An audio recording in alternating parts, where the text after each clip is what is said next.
बीते दिन कारगिल शहीद दिवस के अवसर पर जहां पूरे देश के नाम आंखों से कारगिल युद्ध में वीर गति को प्राप्त हुए शहीदों को याद किया गया, वहीं उत्तराखंड में हर साल की तरह इस बार भी कई कार्यक्रम आयोजित किए गए।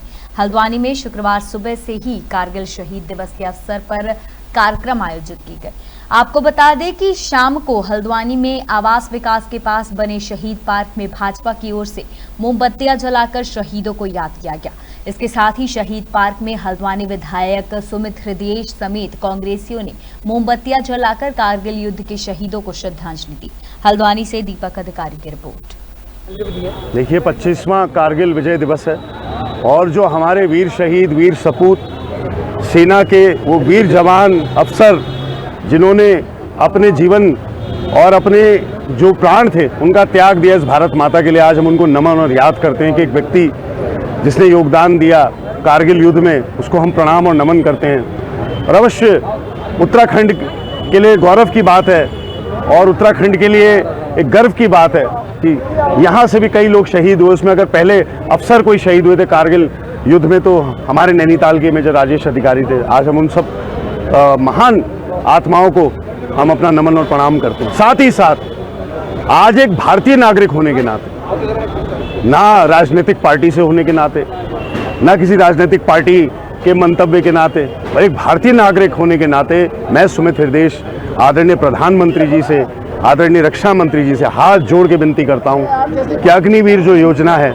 इसको वापस ले लीजिए, क्योंकि हमारे देश के भविष्य के लिए, देश की सरहदों के लिए एक बहुत ही ऐसी योजना है जो केवल नुकसान पहुंचा रही है। ये हमारी आपसे विनम्र अपील है।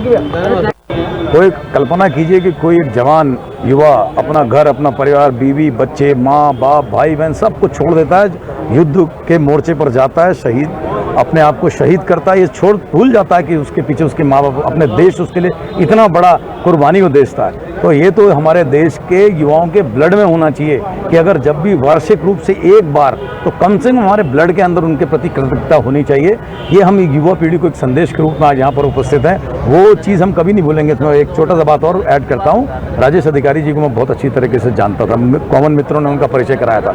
20 दिन पहले एक बार नैनीताल में मिले थे, जाने से पहले शायद कुछ दिन पहले मिले थे। उनकी मृत्यु तुरंत 15-20 दिन के बाद ही जब उनकी मृत्यु का संदेश आता है तो मैं देखा कि मैंने कहा अभी बंदे की नई शादी हुई थी और उसने कभी भी ये नहीं सोचा कि मुझे मोर्चे से पीछे हटना है, अपने देश को उसने बचाने में इतना बड़ा योगदान दिया। तो एक दिया जलाना, एकमात्र अपने मन के अंदर उसको उनको याद रखना, इतनी कृतज्ञता तो हमारी भी बनती है। साहस और पराक्रम जो भारतीय सेना के वीर सैनिकों ने जो कारगिल की पहाड़ियों पर दिखाया था, उसको याद करने के लिए हम आज ये जो कारगिल विजय दिवस है इसके यहाँ पर एकत्र हुए हैं और अपनी श्रद्धा सुमन अर्पित करते हैं वीर सैनिकों को, जिनकी शहादत ने इस देश को सुरक्षित रखा है। इससे आज इसी क्रम में हमारे युवा मोर्चा द्वारा ये कार्यक्रम यहाँ आयोजित किया गया है। इसके पूर्व संध्या पर भी एक मशाल जुलूस युवा मोर्चा द्वारा निकाला गया था और आज अभी स्मरण करने के लिए अपने वीर सैनिकों को तो यहाँ पर हमने एक कार्यक्रम किया है और अभी दीप प्रज्वलित कर उनका श्रद्धा सुमन भी हम अपने अर्पित कर रहे हैं। कारगिल शहीद दिवस स्वतंत्र भारत के देशवासियों के लिए बड़े ही गौरव की बात है और जो प्रत्येक वर्ष 26 जुलाई को मनाया जाता है।